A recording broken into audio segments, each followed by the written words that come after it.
श्रीगणेशाय नमः। अथ श्री मातंगी अष्टोत्तरशतनाम स्तोत्र। श्रीतामस उवाच। मातंगी शतनामानो दानीं कलिमते शृणु। यस्य प्रसादादीशोऽहं पार्वती प्राणवल्लभे। ओम अस्य श्री मातंगी शतनाम स्तोत्रस्य श्रीकृष्ण ऋषिर गायत्री छन्दः। श्री मातंगी देवता चतुर्वर्ग सिद्धये विनियोगः।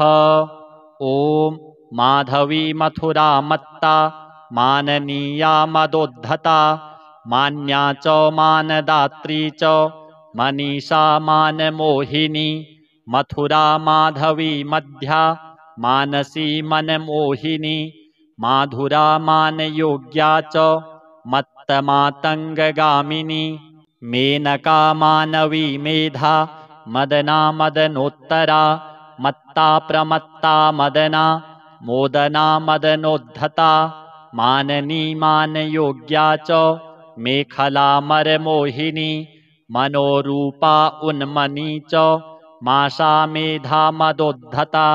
निमेषा निर्निमेषा च मानगी मथुरा तथा। मदमत्ता महामत्ता मानदा मधुसूदनी। मतिर्माता महालक्ष्मीर्नित्या मदनपीडिता। मेघविद्युत्प्रभाकाशा मेघानन्दप्रवर्धिनी। मदना मदरूपा च मुनिगुह्यमुनिस्तुता। अर्थरूपा महामेधा मायामत्ता स्वरूपिणी। मुकुन्दपूजिता मौनी मौनव्रतपरायणा। मेधा मेधावती मध्या मदना मदनातुरा। मानुषी च मनोरूपा महामोहस्वरूपिणी। तरणी तरुणी तारा तारिणी तरलेक्षणा। तुरोया च तथा तुथ्या तुल्या च तामसी तिथिः। तीर्था तीर्थमयी तीर्थ रूपिणी तामसान्तरा। तपस्या तापसी तापा तपना तुलना इति। गोलोकवासिनी गम्या गुणज्ञा गुणरूपिणी। गौरी च गोपिनी गौरा गानागानस्वरूपिणी। गिरिशा गिरिशा गन्धा गगना गगणेश्वरी। इकाररूपिणी नित्या ईश्वरी ईश्वरप्रिया। संगृह्य इति ते देवी शतनाम इति ऋतं। त्रिसन्ध्यं यः पठेन्नित्यं तस्य सिद्धिर्न संशयः। श्रीमातंगी देव्यार्पणमस्तु। ओम माधवी मथुरा मत्ता माननीया मदोद्धता मान्या च मानदात्री च मनीषा मानमोहिनी। मथुरा माधवी मध्या मानसी मनमोहिनी। माधुरा मानयोग्या च मत्तमातंगगामिनी। मेनका मानवी मेधा मदना मदनोत्तरा। मत्ता प्रमत्ता मदना मोदना मदनोद्धता। माननी मानयोग्या च मेखला मरमोहिनी। मनोरूपा उन्मनी च माशा मेधा मदोद्धता। निमेषा निर्निमेषा च मानगी मथुरा तथा। मदमत्ता महामत्ता मानदा मधुसूदनी। मतिर्माता महालक्ष्मीर्नित्या मदनपीडिता। मेघविद्युत्प्रभाकाशा मेघानन्दप्रवर्धिनी। मदना मदरूपा च मुनिगुह्यमुनिस्तुता। अर्थरूपा महामेधा मायामत्ता स्वरूपिणी। मुकुन्दपूजिता मौनी मौनव्रतपरायणा। मेधा मेधावती मध्या मदना मदनातुरा।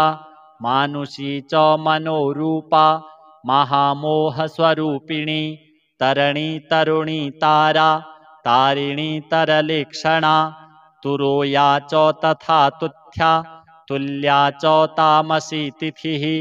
तीर्था तीर्थमयी तीर्थ रूपिणी तामसान्तरा तपस्या तापसी तापा तपना तुलना इति गोलोकवासिनी गम्या गुणज्ञा गुणरूपिणी गौरी च गोपिनी गौरा गानागानस्वरूपिणी गिरिसा गिरिसा गन्धा गगना गगणेश्वरी इकाररूपिणी नित्या ईश्वरी ईश्वरप्रिया संगृह्य इति ते देवी शतनाम इति ऋतं त्रिसन्ध्यं यः पठेन्नित्यं तस्य सिद्धिर्न संशयः। श्रीमातंगी देव्यार्पणमस्तु। ॐ माधवी मथुरा मत्ता माननीया मदोद्धता मान्या च मानदात्री च मनीषा मानमोहिनी मथुरा माधवी मध्या मानसी मनमोहिनी माधुरा मानयोग्या च मत्तमातङ्गगामिनी मेनका मानवी मेधा मदना मदनोत्तरा मत्ता प्रमत्ता मदना मोदना मदनोद्धता माननी मानयोग्या च मेखला मरमोहिनी मनोरूपा उन्मनी च माशा मेधा मदोद्धता निमेषा निर्निमेषा च मानगी मथुरा तथा मदमत्ता महामत्ता मानदा मधुसूदनी मतिर्माता महालक्ष्मीर्नित्या मदनपीडिता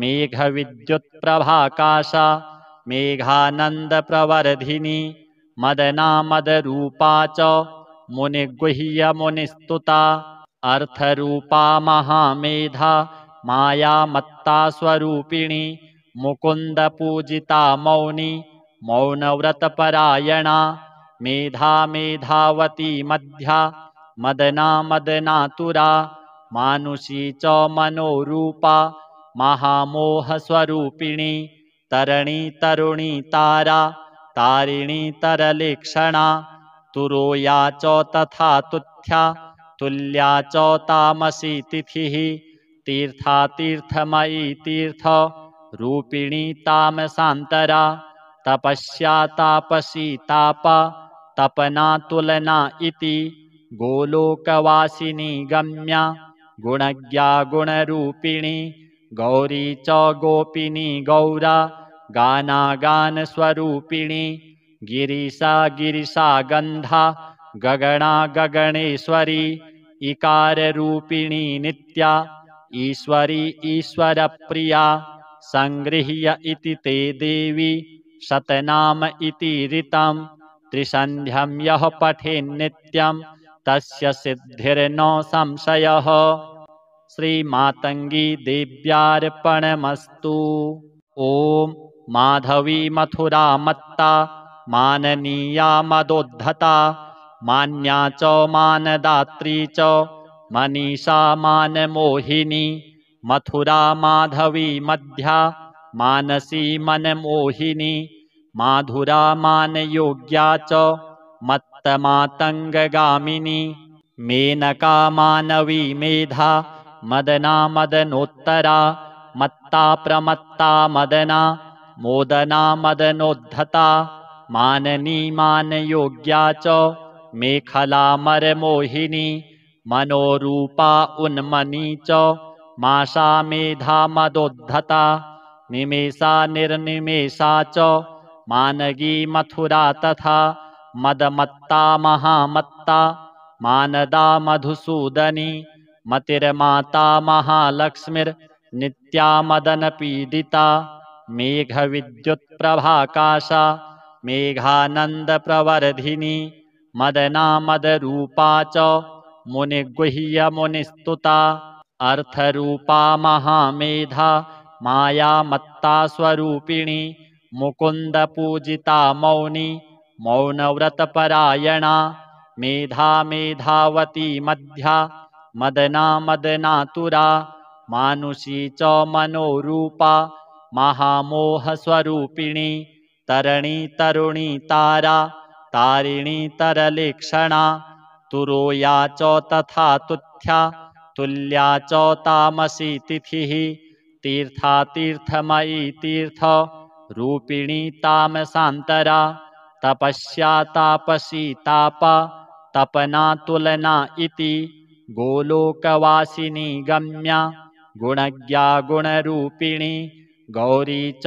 गोपिनी गौरा गानागानस्वरूपिणी गिरिसा गिरिसा गन्धा गगना गगणेश्वरी इकाररूपिणी नित्या ईश्वरी ईश्वरप्रिया संगृह्य इति ते देवी शतनाम इति ऋतं त्रिसन्ध्यं यः पठेन्नित्यं तस्य सिद्धिर्न संशयः।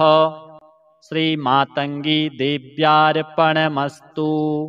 ओम माधवी मथुरा मत्ता माननीया मदोद्धता मान्या च मानदात्री च मनीषा मानमोहिनी मथुरा माधवी मध्या मानसी मनमोहिनी माधुरा मानयोग्या च मत्तमातंगगामिनी मेनका मानवी मेधा मदना मदनोत्तरा मत्ता प्रमत्ता मदना मोदना मदनोद्धता माननी मानयोग्या च मेखला मरमोहिनी मनोरूपा उन्मनी च माशा मेधा मदोद्धता निमेषा निर्निमेषा च मानगी मथुरा तथा मदमत्ता महामत्ता मानदा मधुसूदनी मतिर्माता महालक्ष्मीर्नित्या मदनपीडिता मेघविद्युत्प्रभाकाशा मेघानन्दप्रवर्धिनी मदना मदरूपा च मुनिगुह्य मुनिस्तुता अर्थरूपा महामेधा माया मत्ता स्वरूपिणी मुकुन्दपूजिता मौनी मौनव्रतपरायणा मेधा मेधावती मध्या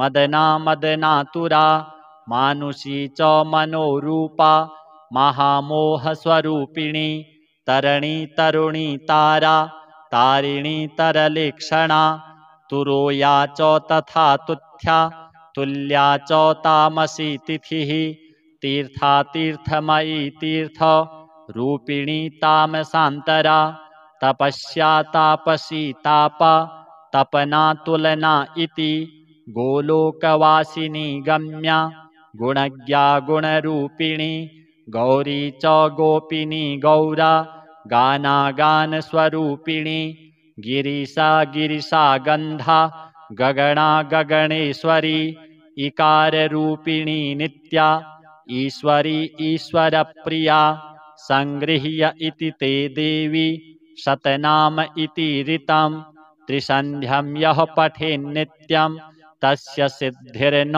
संशयः। श्रीमातंगी देव्यार्पणमस्तु।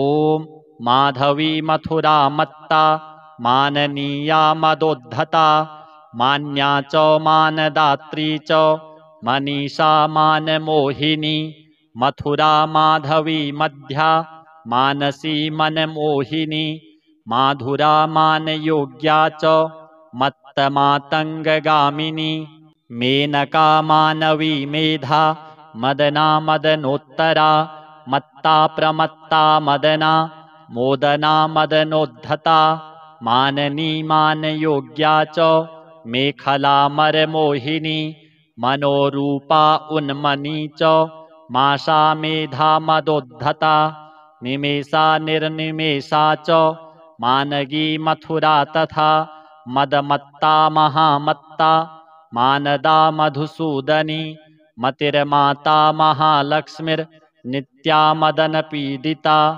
मेघविद्युत्प्रभाकाशा मेघानन्दप्रवर्धिनी मदना मदरूपा च मुनिगुह्य मुनिस्तुता अर्थरूपा महामेधा माया मत्ता स्वरूपिणी मुकुन्दपूजिता मौनी मौनव्रतपरायणा मेधा मेधावती मध्या मदना मदनातुरा मानुषी च मनोरूपा महामोहस्वरूपिणी तरणि तरुणी तारा तारिणी तरलेक्षणा तुरोया च तथा तुथ्या तुल्या च तामसी तिथिः तीर्था तीर्थमयी तीर्थ रूपिणी तामसान्तरा तपस्या तापसी तापा तपना तुलना इति गोलोकवासिनी गम्या गुणज्ञा गुणरूपिणी गौरी च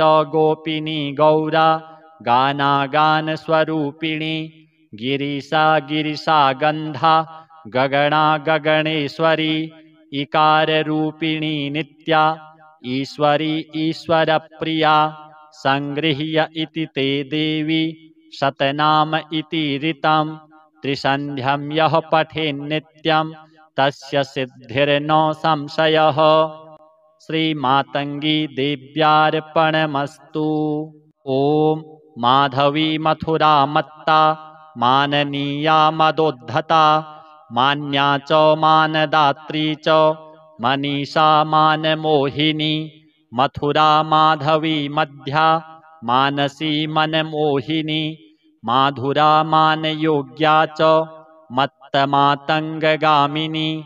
मेनका मानवी मेधा मदना मदनोत्तरा मत्ता प्रमत्ता मदना मोदना मदनोद्धता माननी मानयोग्या च मेखला मरमोहिनी मनोरूपा उन्मनी च माशा मेधा मदोद्धता निमेषा निर्निमेषा च मानगी मथुरा तथा मदमत्ता महामत्ता मानदा मधुसूदनी मतिर्माता महालक्ष्मीर्नित्या मदनपीडिता मेघविद्युत्प्रभाकाशा मेघानन्दप्रवर्धिनी मदना मदरूपा च मुनिगुह्य मुनिस्तुता अर्थरूपा महामेधा मायामत्ता स्वरूपिणी मुकुन्दपूजिता मौनी मौनव्रतपरायणा मेधा मेधावती मध्या मदना मदनातुरा मानुषी च मनोरूपा महामोहस्वरूपिणी तरणि तरुणी तारा तारिणी तरलेक्षणा तुरोया च तथा तुथ्या तुल्या च तामसी तिथिः तीर्था तीर्थमयी तीर्थ रूपिणी तामसान्तरा तपस्या तापसी तापा तपना तुलना इति गोलोकवासिनी गम्या गुणज्ञा गुणरूपिणी गौरी च गोपिनी गौरा गानागानस्वरूपिणी गिरिसा गिरिसा गन्धा गगना गगणेश्वरी इकाररूपिणी नित्या ईश्वरी ईश्वरप्रिया संगृह्य इति ते देवी शतनाम इति ऋतं त्रिसन्ध्यं यः पठेन्नित्यं तस्य सिद्धिर्न संशयः। श्रीमातंगी देव्यार्पणमस्तु। ओम माधवी मथुरा मत्ता माननीया मदोद्धता मान्या च मानदात्री च मनीषा मानमोहिनी मथुरा माधवी मध्या मानसी मनमोहिनी माधुरा मानयोग्या च मत्तमातंगगामिनी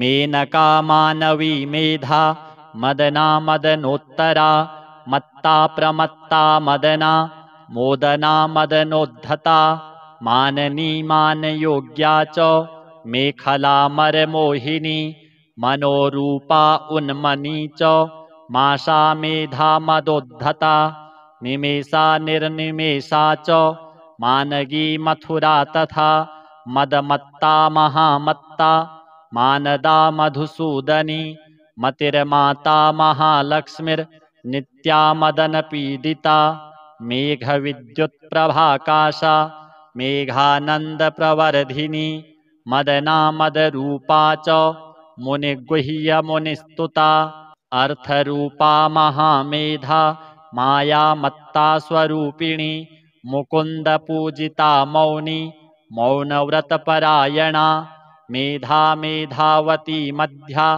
मदना मदनातुरा मानुषी च मनोरूपा महामोहस्वरूपिणी तरणि तरुणी तारा तारिणी तरलेक्षणा तुरोया च तथा तुथ्या तुल्या च तामसी तिथिः तीर्था तीर्थमयी तीर्थ रूपिणी तामसान्तरा तपस्या तापसी तापा तपना तुलना इति गोलोकवासिनी गम्या गुणज्ञा गुणरूपिणी गौरी च गोपिनी गौरा गानागानस्वरूपिणी गिरिसा गिरिसा गन्धा गगना गगणेश्वरी इकाररूपिणी नित्या ईश्वरी ईश्वरप्रिया संगृह्य इति ते देवी शतनाम इति ऋतं त्रिसन्ध्यं यः पठेन्नित्यं तस्य सिद्धिर्न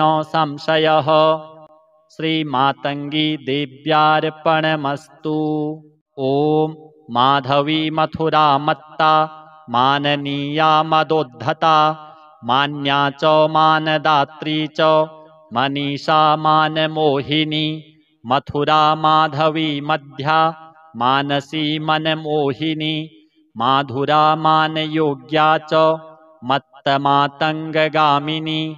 मेनका मानवी मेधा मदना मदनोत्तरा मत्ता प्रमत्ता मदना मोदना मदनोद्धता माननी मानयोग्या च मेखला मरमोहिनी मनोरूपा उन्मनी च माशा मेधा मदोद्धता निमेषा निर्निमेषा च मानगी मथुरा तथा मदमत्ता महामत्ता मानदा मधुसूदनी मतिर्माता महालक्ष्मीर्नित्या मदनपीडिता मेघविद्युत्प्रभाकाशा मेघानन्दप्रवर्धिनी मदना मदरूपा च मुनिगुह्य मुनिस्तुता अर्थरूपा महामेधा माया मत्ता स्वरूपिणी मुकुन्दपूजिता मौनी मौनव्रतपरायणा मेधा मेधावती मध्या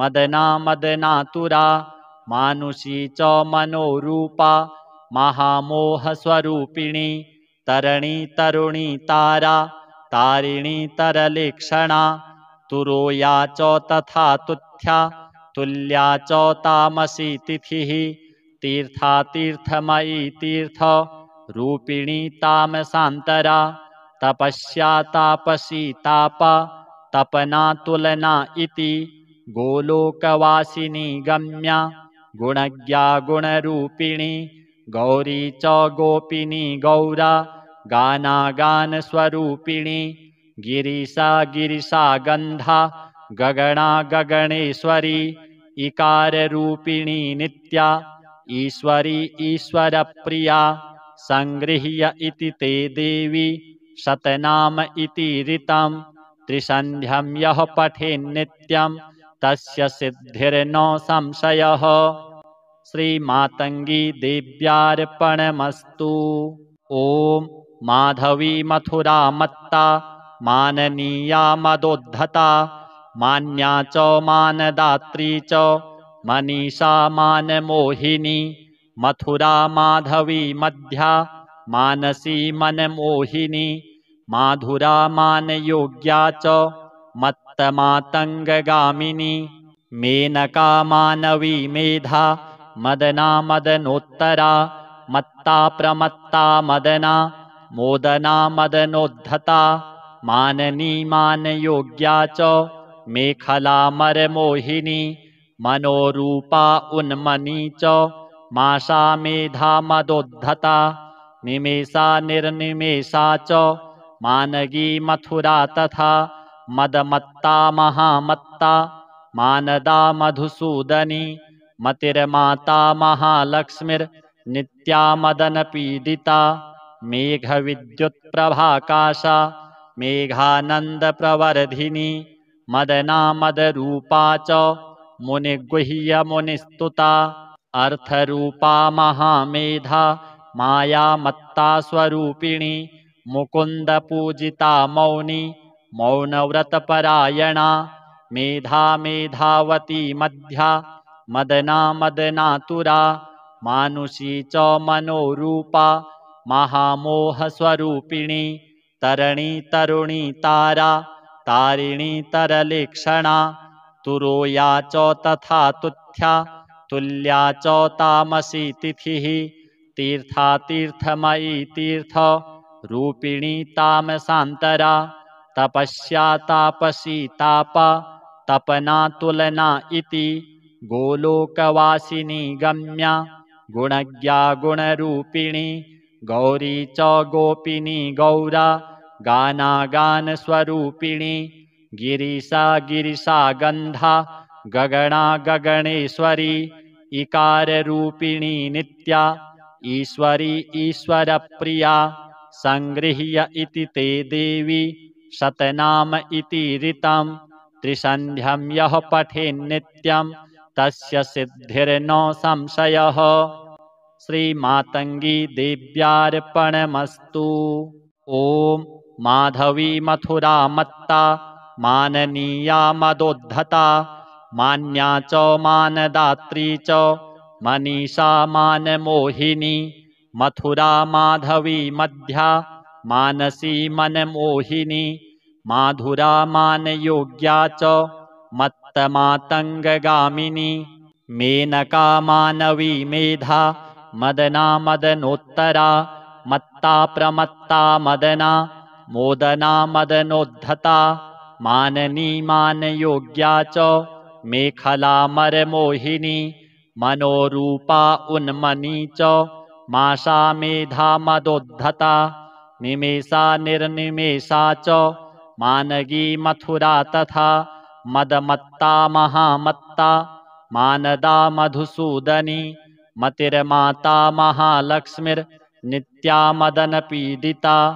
मेघविद्युत्प्रभाकाशा मेघानन्दप्रवर्धिनी मदना मदरूपा च मुनिगुह्यमुनिस्तुता अर्थरूपा महामेधा मायामत्ता स्वरूपिणी मुकुन्दपूजिता मौनी मौनव्रतपरायणा मेधा मेधावती मध्या मदना मदनातुरा मानुषी च मनोरूपा महामोहस्वरूपिणी तरणी तरुणी तारा तारिणी तरलेक्षणा तुरोया च तथा तुथ्या तुल्या च तामसी तिथिः तीर्था तीर्थमयी तीर्थ रूपिणी तामसान्तरा तपस्या तापसी तापा तपना तुलना इति गोलोकवासिनी गम्या गुणज्ञा गुणरूपिणी गौरी च गोपिनी गौरा गानागानस्वरूपिणी गिरिसा गिरिसा गन्धा गगना गगणेश्वरी इकाररूपिणी नित्या ईश्वरी ईश्वरप्रिया सङ्गृह्य इति ते देवी शतनाम इति ऋतं त्रिसन्ध्यं यः पठेन्नित्यं तस्य सिद्धिर्न संशयः। श्रीमातङ्गी देव्यार्पणमस्तु।